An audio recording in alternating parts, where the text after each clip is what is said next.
Hey dudes, Bjr. here, back in the cave, Endurance Productions YouTube channel. On the channel tonight to do another segment of random reviews. That's right guys, movies that are random in nature. They could be a slasher, they could be a drama, they could be anything, but they're random at their core, at their heart, their nucleus, if you will.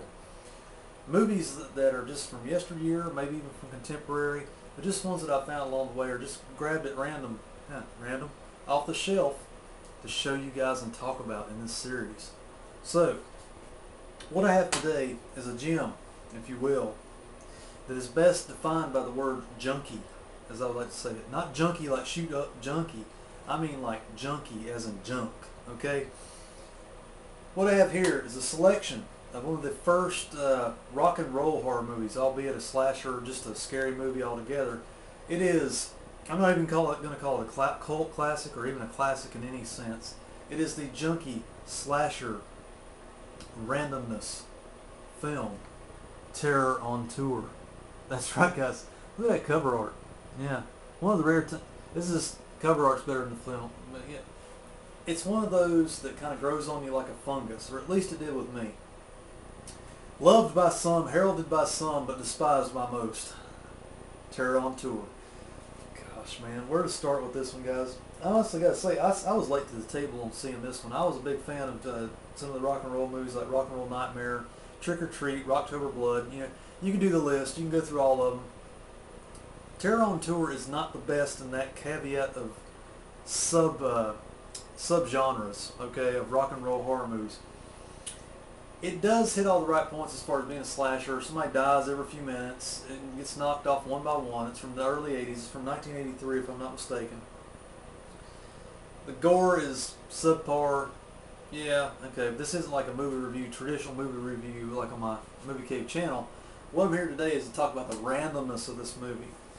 Randomness in and of the fact that it is about this group called the Clowns. Yeah, I believe that's their stage name. There's one of the guys on the back there.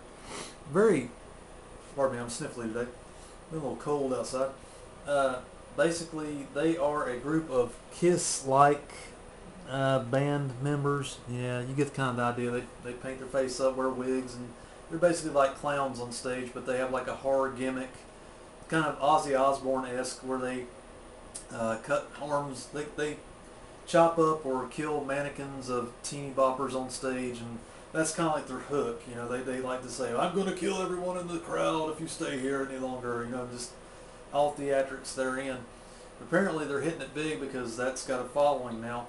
What makes it interesting though is that they start getting, you know, certain members of the crew actually dress up like the band members. It's all about the after party in this film. It's all about how many babes they can bag after the after party and all that kind of stuff. Yeah.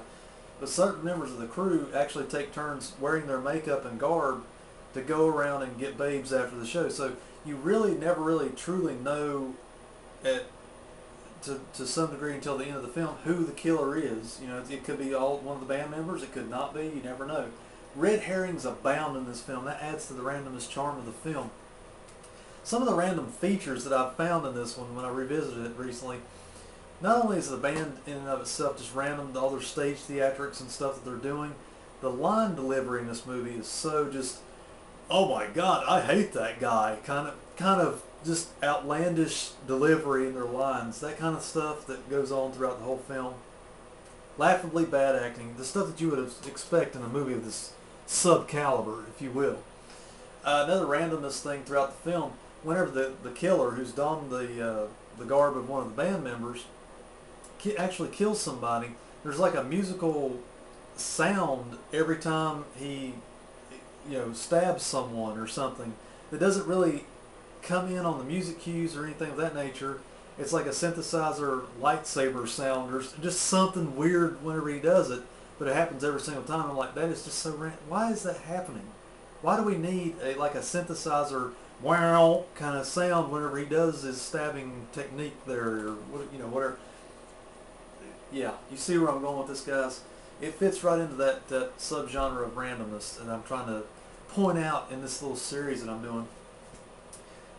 It goes from kill to kill for a little while, then it kind of slows down a little bit.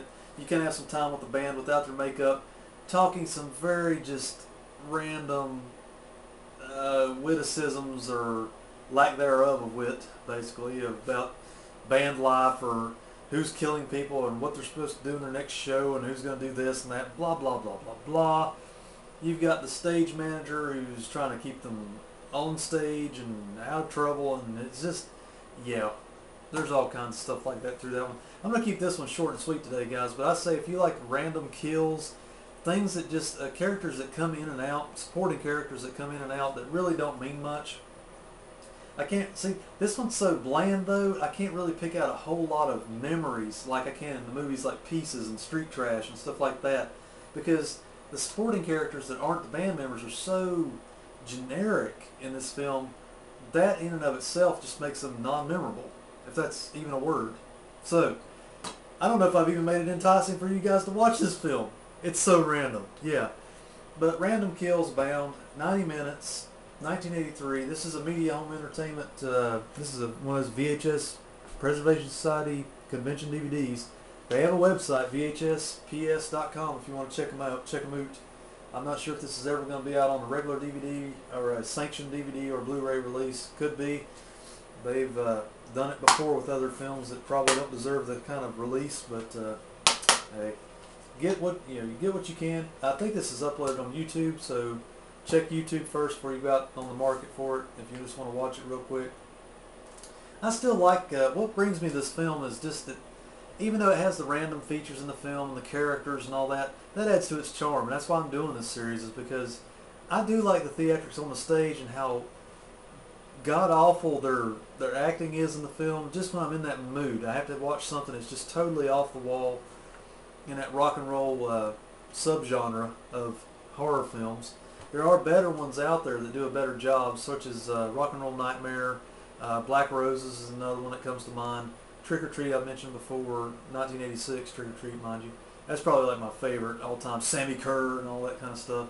Yeah, I'm rambling now, guys, but check it out if you want just something different, something on the different side of rock and roll horror that is random. Bye.